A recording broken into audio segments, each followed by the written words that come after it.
Sometimes people have won peace from war, but usually protests come to nothing. Protest, retreat, and whine. Only Bertrand Russell and Eugene McCarthy told people, work until we change leaders and law. Protest, retreat, and whine finally became plan, advance, and win. Russell's eloquent speeches brought millions into European and British streets until President Kennedy and Nikita Khrushchev were forced to negotiate the Test Ban Treaty. And the hundreds of titanic above-ground hydrogen bomb blasts fouling the world's milk with deadly fallout, product strontium-90, were permanently forbidden. Senator Eugene McCarthy's re-education and inspiration of millions of young hippies, demonstrators, and activists to oppose the tragedy and folly of our bombing plus escalated communist counterattacks, killing 1 million innocent Vietnamese civilians, eventually 2 million through Nixon's war, and sacrificing tens of thousands of extremely young American men to prop up Saigon's corrupt military dictatorships against a violent but popular communist rebellion, destroyed the incumbent president's Democratic base, forcing Lyndon Johnson into early retirement and his successor Richard Nixon to negotiate for peace, however slowly and reluctantly. Unfortunately, in the 45 years since of incessant weaponeering and warring by the world's major powers, the only potential warrior for peace of any public note was one-book wonder Jonathan Schell. The Fate of the Earth laid out each nuclear issue and terror with, it seemed, the transcendent brilliance, beauty, and imperative to ignite a movement for world salvation. But then he, nor anyone else, publicized or worked for an actual, practical, legal program of opposition, until Mr. Schell feebly tried with his book, The Abolition. As I detail in another speech, Mr. Schell only suggested scattering all the well-preserved pieces of the doomsday bombs and rockets to delay Armageddon by a few weeks. The periodically re-enraged antagonists then rushed to win the reconstruction and launch race, supposedly also using this time to negotiate retreat from the brink. Mr. Schell cleverly leaves them all ability and incentive to charge towards.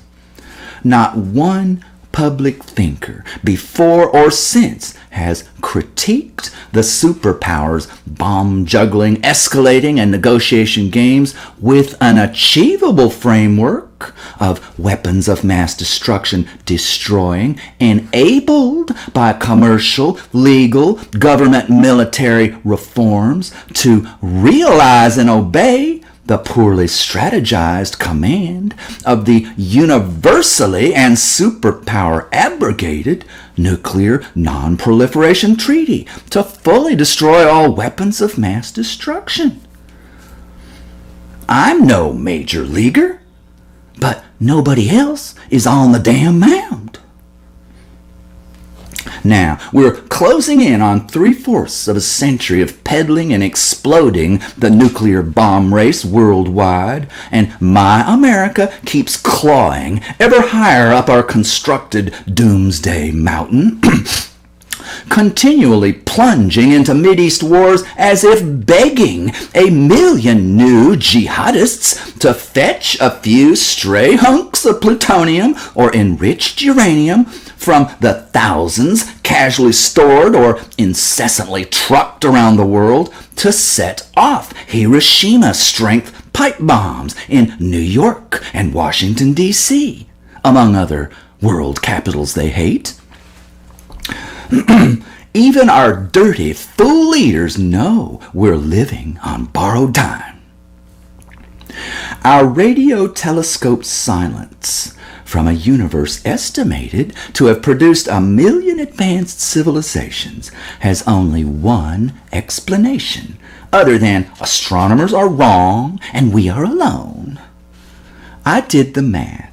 Suppose that for the last 2 billion years, those 1,000,000 worlds, one at a time, reached radio signal and nuclear bomb technology every 2,000 years or so, and each somehow advanced their loving laws to reverse suicidal technology and tyranny, as we are clearly not doing, and went on to last 1,000,000 more years, an underestimated span for an advanced, wise, benevolent species. Our intergalactic radio would be babbling with 500 stations at all times. But suppose instead that virtually all those 1,000,000 worlds also didn't listen to any old Steve, and each stacked 50,000 hydrogen bombs on 8,000-mile-an-hour rockets, lasting all of 200 years. We'll be lucky to make 100. Before adding another scorched ice ball to the universe's cruel lesson plan. Then, the 1 or 2 remaining listeners, besides our thoroughly dejected God, would spin their deep radio sky dials to nothing but static for 1,800 years, before finally pulling in the next single, briefly chattering fool. I have, of course, described our reality and the silent near certainty of evil everywhere. Individuals are programmed to die when our genes' telomeres lose all their little appendages and our cells refuse to divide more than 52 times. Civilizations across the universe apparently die when hunting instinct quickly combusts with scientific talent before hearts and minds slowly summon wisdom and law too late to defuse the bribery and bombs. If we survive, we will easily genetically redesign ourselves to be immortal. But the rare trick would be your small daily focus on building love into your leader's laws. If this was easy, then our radios would chatter from a universe full of joy, music, and friendship. But I refuse to believe that Earth is as lost as most of all those millions. They didn't have you and I. We're the difference and hope. You see, God won't allow every one of those millions of worlds to abort. Surely He intended at least one loving civilization to make it every eon or two, eventually speckling His universe with just enough love and care to export from one lonely galaxy to the next, finally giving Him just a little radio chatter and a couple of country tunes to cut the chill of His long, lonely autumn evenings out on the porch.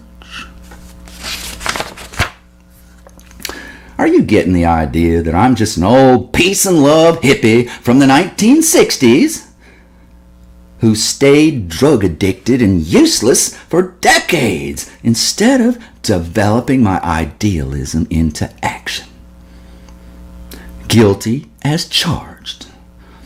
That teenaged Steve dreamed of promoting a treaty with some of the same basic loving law I tell you of now. But 20 years later, I only managed to send it to my congressman, who told me that I needed to continue my efforts. Instead, I chose to enjoy alcoholism for another 20 years. Finally, I had to can the chemicals or die, so I reverted back to my 13-year-old predecessor who read about the scientists who studied the futures of the population explosion, environmental crisis, and nuclear proliferation, and projected each's 21st century mass death point of no return without extraordinary timely interventions. That starry-eyed boy decided in one day that he would convince the world to adopt his new laws destroying the nukes and giant armies, a swords into plowshares agreement to divert blood money and manpower to attack our real emergencies. My obsession has only worsened over nearly 50 years of constant reading and scheming, but impotence of courage and character. Now, any progress I make will be to help inspire you to loving action. Because only you can prevent city fires. Al-Qaeda, eclipsed by ISIS, but more enraged than ever at American Mideast meddling, has a brilliant bomb designer preparing a new generation of concealed, scan-resistant airliner bombs. Late-breaking news, we may have killed the guy. But it's reported that he smelled the missile coming and taught his trade and technology to a passel of apprentices. Were we Americans to lead for peace by example behind our own shores instead of bombing around the world, we'd truly be fighting, not inviting, terror. Instead, we're about to catastrophically cripple the massive world airline industry, deepening a world recession, ending that slow recovery. Either oppose our self-destructive plans or apologize in advance to your children for your inaction. Peace and justice promotions that failed to become effective movements were only temporary spasms of dreamy spiritual passion. All real reform achievements and blessed peace intervals through history began with detailed scientific and historical study, moved on through reports of past, present, and future disaster, and pressed clear, workable, technical, legal, and political changes upon public and leaders until love was won, with offers even compulsively addicted, ill-behaved leaders could not refuse. Activists discovered the ultimate secret of family love and law for public consumption. Care like crazy and work, work, work. So, you've suffered through each part of How to Save the World so far? That means we're gonna win. 'Cause I've got you, babe. Boop, boop, boop, boop, boop, boop, boop, boop. Be cool if each of us knocked off a bit of reading, research, or contact with a decision maker and reported in with our own little How to Save the World video. Focus. Attack until we change laws. Then we lead from the top, and a growing, loving multitude will be cheering and working. The few anti-war activists who truly inspire me are the polar opposites of the "let our sweetness spread over the world like an enchanting scent" types. Peace is hard law. We would have had ages ago, but for corrupt bigots killing for profit. And these laws nobody bothers to demand and work for would be the only power capable of stopping them. So get ready to kick ass and take names and bust those jerks down to size. Theirs has always been a powerful financial, military, commercial, politician coercion conspiracy, effectively criminal and murderous. But over half our battle will be won once we simply wash their greasy palms and ban bribery.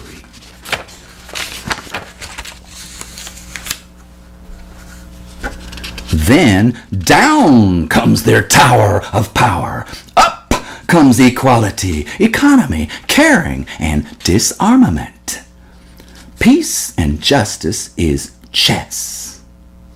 Private capture of leaders, campaign gifts, bribery is their queen. Take her off the board, and the evil warrior king will soon be checkmated, dead. And the Prince of Peace, from all religions or none, returns for good. Let's review my recent phrase, the powerful, financial, military, commercial, politically coercive conspiracy, undeniably evil, criminal, and murderous, is legal. Why? Because we forgot to make it not. The injection of private money to twist legislators and executives to steal more from us is the outrage behind most national war. So often cleverly hidden as the freedom to participate in the political process. Garbage even the American Supreme Court has bought. Make no mistake, we have made corruption legal. So our reforms must overturn unconstitutional bad law, replacing with democratic good law. Courts jumping in as necessary to check, balance, and override turned, befouled, bought executives and legislators. Someday I will air videos called Addiction, Recover Without Relapse, detailing a little daily self-debating cure I stole from Jack Trimpey's Rational Recovery. This same technique also defeats military tyranny.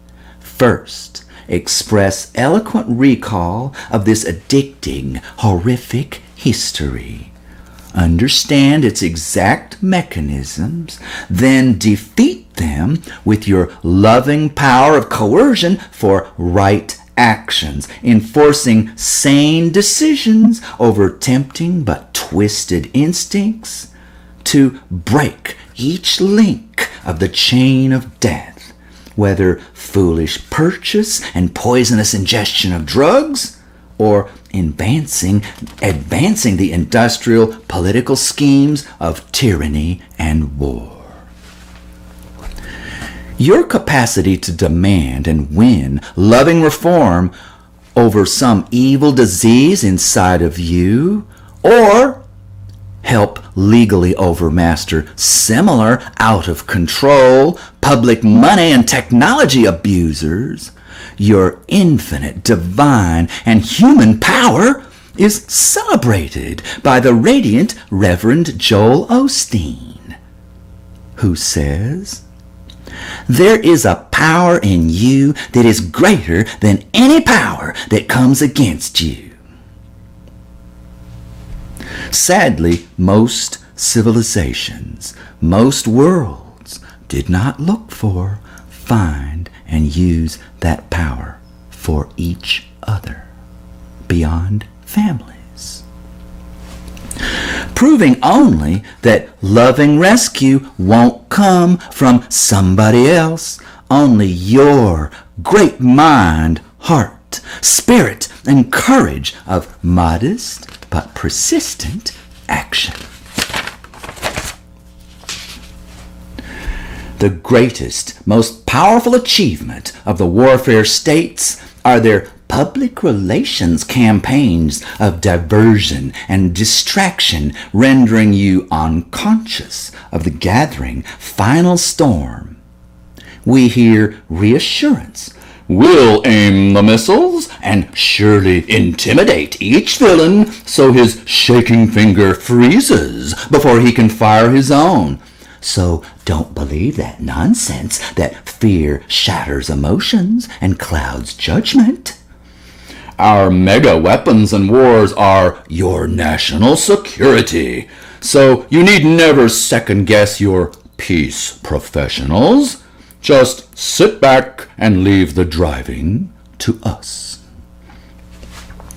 Our most deadly nuclear missiles of all, the ones so accurate and powerful the Russians planned to empty every silo before they crossed the North Pole, was given the name Peacekeeper. Our government nuclear strategists only use the mutual assured destruction standoff theory as bullshit public relations. Most of their scenarios involve starting or fighting nuclear wars to victory, expecting against all independent evaluation that they can frighten opponents into surrender after we nuclear punish them to accept defeat while they still have missiles left. Actually, all potential combatants have known from day one that first salvos are likely to decapitate your leaders and command and control, so one must plan from the first radar of incoming to use or lose everything. Consequently, every nuclear power of major size has only one strategy they often discuss in secret but never admit to their public. America, for example, plans to strike first with everything in a crisis, hoping to slaughter 250 million Russians and only lose a mere 200 million Americans, becoming the grand winner. This 50-year-old plan is hung on to despite a 30-year-old scientific consensus that 15% of those missiles would plunge the Earth into 2 years of frozen darkness, freezing and starving everyone on Earth. Our leaders plan the couple of decades ahead, not to obey, but to finish destroying our nuclear non-proliferation treaty by demanding your $1 trillion to replace every aging nuclear weapon with a brand new one. They'll complete our mandatory but unconscious journey to doomsday while we never think of the coming death we pay ever more interest on the borrowed trillions for, work our jobs, care for families in the crosshairs, and thumb twiddle our electronic babysitters. We ignore the American-led world nuclear chain reaction designed to explode all of Earth when enough uranium and plutonium reach critical mass in furious, frightened, frazzled brains. Just as 2 chunks of plutonium approaching inside of 18 inches suddenly incinerate a mere 500,000 people. The death machine's brilliance is its calculated, propagandized paralysis of our power to observe, think, and rationally, ethically choose. A worldwide date rape drug. Now, everyone, never mind that all humanity is now 99.99999% critical. The technical term for the final shredding to pure energy of every neutron-shooting atom in 1/1,000,000th of a second. The supernova of all 20,000, 10 million degree great balls of fire. You're sure there can't be a way to take apart, to decommission, to retire and forbid, to defang, declaw, and castrate this devil. So why try? Because you're sure wrong. That's why. Haven't I given you reams of evidence, strategy, and active hope? We have finished the all-important step 1, that their big lies sabotage for everyone else. Understanding the chain reaction of technology, bribery, and world nuclear cancer as an electrical circuit with a power source. Private profits, bribery of public leaders to fasten as a giant weapon building and selling parasite upon the barely willing, mostly unconscious taxpayer. And now let's gear up for step 2, the full fight. Just minutes of investigation, new thought, and communication periodically from each of us, then swamp judges and politicians with one demand. Leaders collect salaries, period. No gifts, which are bribes. We've discussed in detail step 3, our love bomb to follow. Humane new leaders, democratic obedience to the people's lawful structure of peace, built survival and security, not to mention solvency. You'll notice that my effort is rhetoric and planning. Yours could also be a bit of thinking, research, and communication, or perhaps organization and coordination that another person would not likely think of or do in the same way. Both of us work on legal change to make leaders help, to make weapons companies cut back, and elections to become fairer, to bring in better, more honest, and helpful leaders. We don't ask, pretty please, but politically and legally coerce leaders to stop selling, breaking, and killing us. And then when they finally start helping us instead, everyone's much remaining work to save the world does. Listen to virtually any peace theorist on TV talking about poor, aggressive, corrupt, racist decisions of warriors. We hope, expect, and recommend more wisdom and benevolence from the next generation of leaders to turn the corner for justice, democracy, and peace. Just what every religious, spiritual, or hippie revelation to end war for all history has guessed, hoped, prayed, and dreamed. Pretty please. The next generation is due to inspire itself for sure. Never mind that our own smarmy reformist ancestors expected the same volunteered enlightenment from the last 2,500 generations. Ending war instead of war so obviously ending us by legal, commercial, political, physical, and psychological stratagems can't possibly be just pulling down the same building blocks, reversing the same levers that the architects designed and built. Could it? Of course not. That's too logical, direct, and scientifically and legally sound. Not to mention moderately complex, arduous, demanding, and uncompromisingly, persistently aggressive. So instead, let's sing sweet, infectious songs and hope, hope, hope. If we fail, as we conveniently expect to, at least we didn't have to break a sweat. though now and then we're kind of nervous about inviting those 10 million degree arrivals.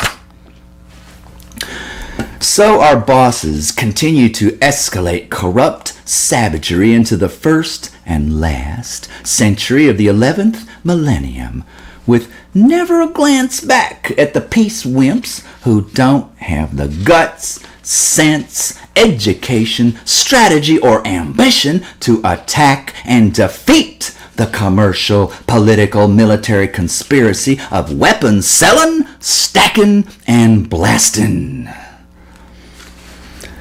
As you well know, you save your family's world with imagination and then lots of work. Suppose you did nothing to prepare for the future. What would happen to those loved ones you're responsible for? Disaster, of course. Poverty, terrible health, one worsening danger and horror after another. So you plan like crazy, set your teeth, gird your loins, and embark for good on that full agenda of your family and professional world-making and saving.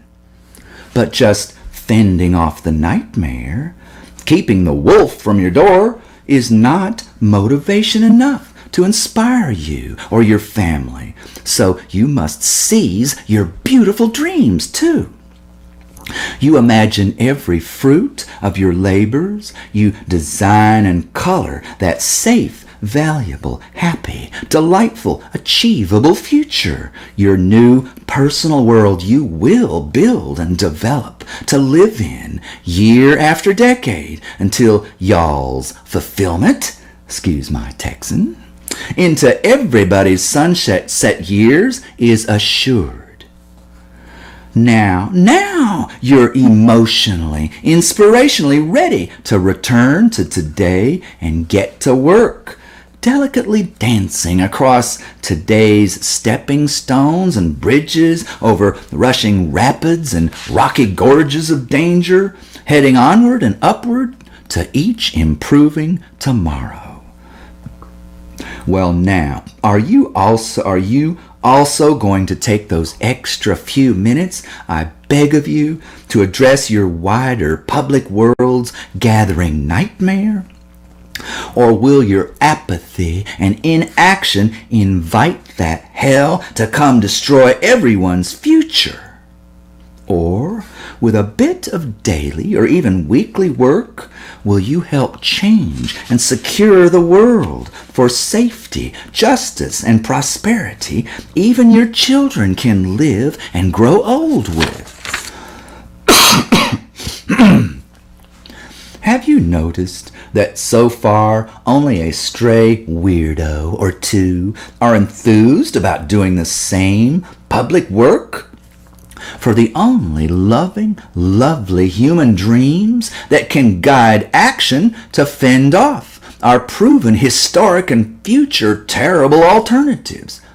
Work for that simple but tough and completed public expansion of family love you already work on all day and half the night. Is your suspicion deepening that we're all headed for the cliff unless you wake up and help man or woman the barricades? I may fancy myself the catcher in the rye, but I ain't got enough arms for a multitude of lemmings.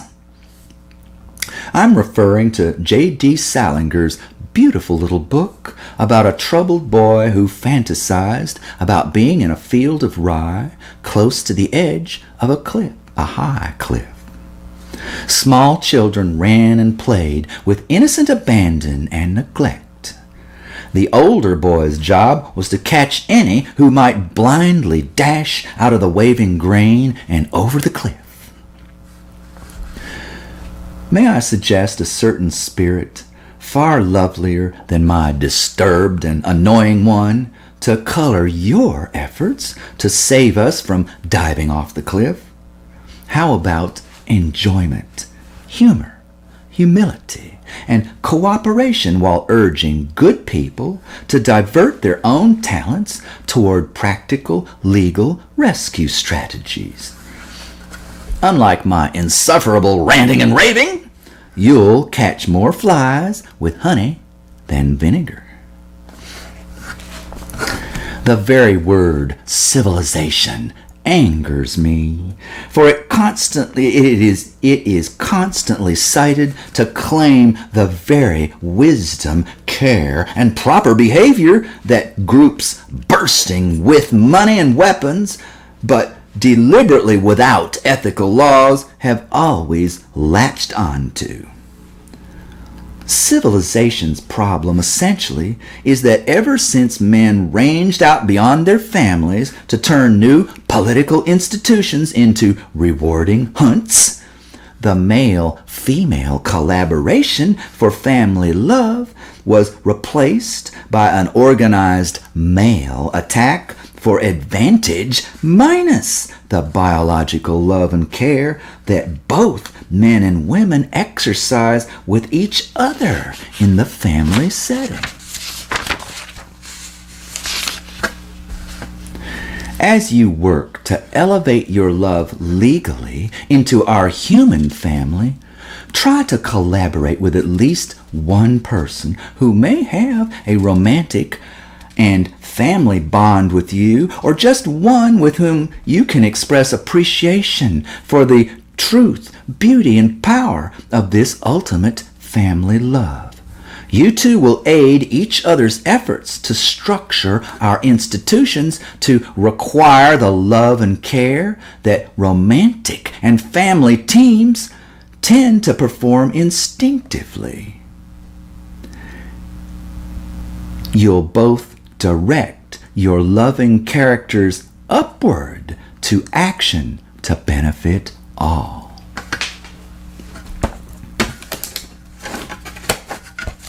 Before men rushed without women to dominate agriculture, technology, conquering wars, government, and finance, leadership was male-female couples. Brutal men who stunted their family's health, procreation, and longevity declined in number.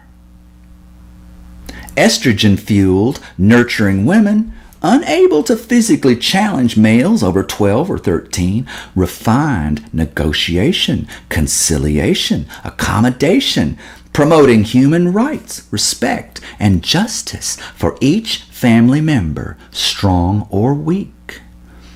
All this matriarchal inspiration, plus men's biological family protective instinct, ensured that their hunting instincts to corral, subdue, dominate, attack, kill, and hoard were entirely overridden back in the happy hearth. All of this certainly extrapolated from our first 2 million years, leaving virtually no weapon-splintered human bones. Then, suddenly, agriculture and male-led communities exploded war, subjugation, and theft by the powerful.